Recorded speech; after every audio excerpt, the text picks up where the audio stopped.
So this week was pretty Flash heavy for my channel due to there being a season 5 finale on Tuesday earlier this week, which I actually reviewed. And then after that, I also did a review of season 5 as a whole.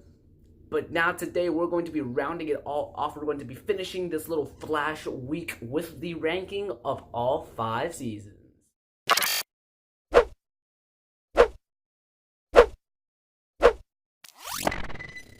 So before I give you my number 5, number 4, number 3, number 2, number 1, before I start this list, if you want any Flash-related content, Season 6 stuff, talking about Crisis on Infinite Earths, which I actually did a video, you can see that right there. I actually do have a video on it.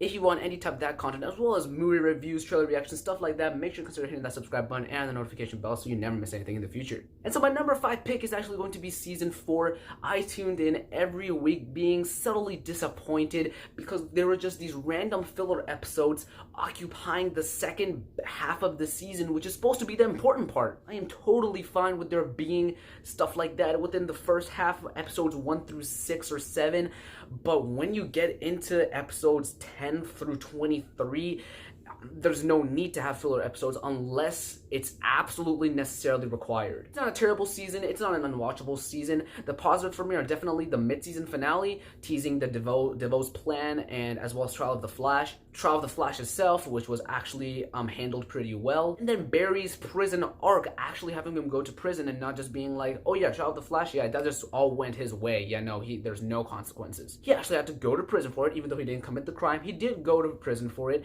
and it was pretty well done. I'm glad that they actually reflected on that and didn't just immediately set him free. I'm gonna give Season 4 a 71 out of 100 C-. My number 4 pick is actually going to be Season 5. If you want my more elaborate thoughts on the season, make sure to check out my review. But in a nutshell, I was glad that they brought back some of the stuff that made Season 1 and 2 really good, but I'm also kind of disappointed that they didn't bring it back all the way. Some of the storylines I just wasn't invested in. Cicada I thought was better than DeVoe, but nowhere near some of the first few villains we had. And overall, it was a really meh season for me, so I gave it, if you didn't check out my video, I gave it a 78 out of 100 C+. And these top 3 I really like, and it's really hard to debate between what my number 2 spot is, what my number 3 spot is, but I'm gonna go ahead and say my number 3 spot is Season 2. After coming off the success of Season 1, Season 2 had a lot to do for me, and I thought it was good. It could have been better, but I wasn't invested in it as I was in Season 1. But Season 2 did a lot of things right. Zoom made it feel like there were stakes for the team, and just the mystery behind his identity, even though it wasn't as, you know, like, it wasn't as who is he as it was who is this guy? Like, why is he here? Why is he doing this? And when we found out that it was Jay Garrick, we were like, crap, this has been working with him for like the past few episodes, and he ends up being a time remnant of the guy who was actually the villain for them this past few episodes too. And it was pretty good, so I'm gonna go ahead and give it an 82 out of 100 B-. My number 2 spot is Season 3. This gets so much more hate than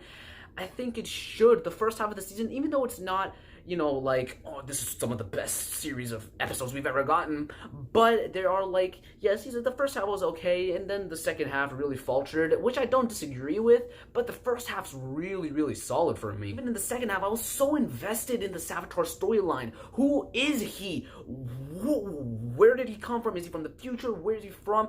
I am the future Flash. The reveal, even though it was a bit stretched, I do think it was a good reveal, and I think this is my second favorite season of The Flash. It's not perfect, 87 out of 100, B+, but man, I like this season. And obviously my number 1 spot is going to be Season 1. You cannot get better than Season 1 at this point for me. I mean, unless they do something crazy with Season 6, and which they're doing Crisis, Season 1 is just so compelling and emotionally investable in. You can invest in it, you can be like, you can just pour all of your emotions into this thing, and it's not gonna leave you dissatisfied. Reverse Flash, such an amazing character, and I'm gonna give this season a 97 out of 100, especially for the finale. The finale is one of my favorite episodes of all time in the in The Flash as a whole, and there are some other episodes of season 1 that I also hold up to the same standard, and season 1 is just at an all-time high for me. Now that's my ranking. What is yours? Let me know in the comment section down below, and if you want any more Flash videos, Flash content, movie reviews, movie trailer reactions, anything like that, make sure to consider hitting that subscribe button and the notification bell so you don't miss anything in the future. If you want to watch more videos, you can check them out right here. And yeah, guys, I'll see you in the next one. Peace out.